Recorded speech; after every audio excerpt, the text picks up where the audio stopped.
Hello Space Cadets, it's Miss Lyons here and it's the afternoon on Monday the 25th of January, the second part of today's learning journey. Now remember, you can do these parts, part 1 and part 2, straight after each other or have a little break in between. So if you haven't already, go back and watch part 1 and do that activity and then come and have a look at this video here. Okay, let's get started. Okay, so for this session we are going to be thinking, can I challenge myself and set myself a target?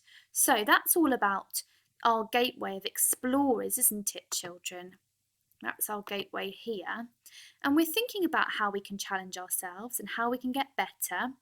And in order to think about those things and check whether we're challenging ourselves to get better, we need to use a target to work towards. Okay, this week. So we're going to be thinking about a target and working hard to reach it. Let's read our learning question again together now. Can I help Baboon prepare for a fun trip to the moon? Now this morning we had to think about all of the words we already know, the word help and the word fun, for example. And then we were introduced to this new word here, prepare. Can you remember what it means? That's right, to get ready for something. Poor Baboon didn't have a very good time last time when he went to the moon, did he? He was a bit lonely and a bit sad. So we need to help him this time to get ready for a better trip on the moon.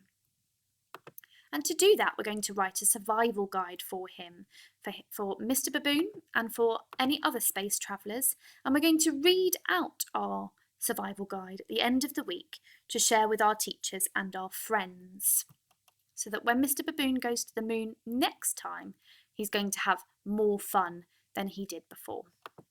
Now you might be thinking, children, what is a survival guide, children? That's a really good question. A survival guide is a persuasive piece of writing, and that means that we want Baboon to agree with us. We want him to think, yeah, that's a really good idea. So we need to explain our ideas to him, okay? And we're going to be planning our survival guide today and over the next few days to make sure that it's really, really persuasive, that Mr. Baboon really, really wants to prepare for his holiday with us, okay? And then we're going to write our survival guide. And then we're going to think about, oh, how did we do? Did we challenge ourselves? Could we get better? Okay, so the first stage is the plan stage that we're doing now. And now we know what a survival guide is, children, we need to think about how are we going to persuade the baboon to pack his things in the way that we want him to. How are we going to persuade him? What does a persuasive piece of writing look like? Let me show you one that I wrote, and we can see what we need to include in our survival guide. Let's have a look. Okay, children, so this is my writing. It's not a survival guide, okay? It's an advert for a holiday in Devon, and I'm trying to persuade people to come and visit Devon, okay? That's what this writing is for. Let me read it to you now. Here's the title. It says, A Trip of a Lifetime. Well, that sounds exciting, doesn't it? You must visit the warm, sunny beaches of Devon because they are so beautiful. Enjoy a fun-filled adventure on a boat in the deep, salty ocean, but remember your life jacket so you stay safe.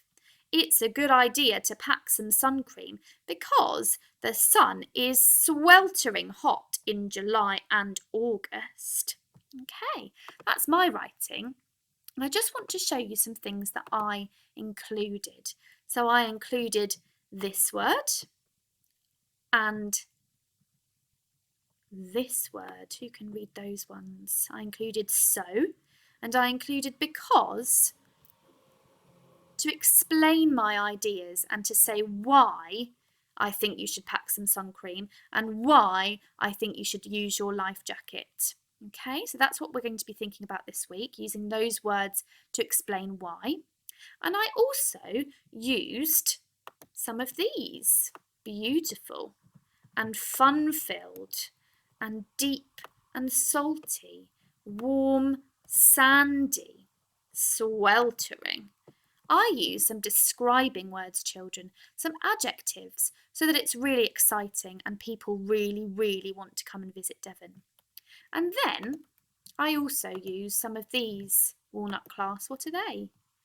They're capital letters for the beginning of a sentence and for place names. And I also used some full stops at the ends of my sentences.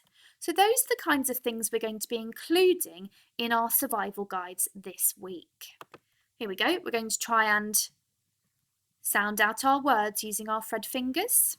We're going to try and use some finger spaces, use some full stops, some capital letters, and some children might like to challenge themselves to use adjectives, and year twos to use because or so to explain why. So those are the things that are going to make our survival guide really, really great this week. And now I want you to have a look down the list and think, oh, what do I need to get better at? Maybe last week I forgot my capital letters. Or maybe I'm in Walnut class and I'm still working on using my Fred fingers to write my words, and that's absolutely fine. So have a think now and decide which one of these are you going to work really hard on this week. Okay, I hope you've chosen something that you can work on this week. Remembering, children, that if you're really good at using your full stops, you might want to choose a different target this week because you want to challenge yourself to try something that's a little bit tricky for you, something that you're going to have to work hard to achieve. So if you're already using full stops in your sentences, then maybe you could choose adjectives instead. Okay, so we're thinking about what's going to challenge me to get better in my writing. Pause now and choose one of these for your target. Okay, children, so the task for this afternoon is to either write your target or to send in a video of yourself telling me your target. So I've got some STEM sentences here. Shall we read them together? I will challenge myself to, use finger spaces maybe. I am aiming to write a sentence every day, perhaps. My new target is to use because to explain my ideas. Okay, so when you've chosen a target, it might be one of these, or it might be that you need to do a little bit of writing every day. Maybe you haven't done much writing yet and you think, oh, this week I'm really going to do lots of writing.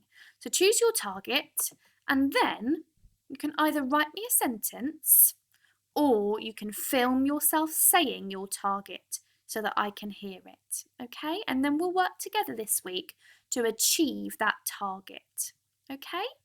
Year 1 children, you might decide that you want your grown-up to write the first part of your sentence, I am aiming to, and then you can finish it off. Use finger spaces, full stop, okay? So, writing or filming a video of your target and sending it to me. Extra dojo points for those children who choose to do both, to write their target and to say their target. Really looking forward to seeing how you're going to be challenging yourself this week, children. Good luck, and I'll speak to you tomorrow. Bye.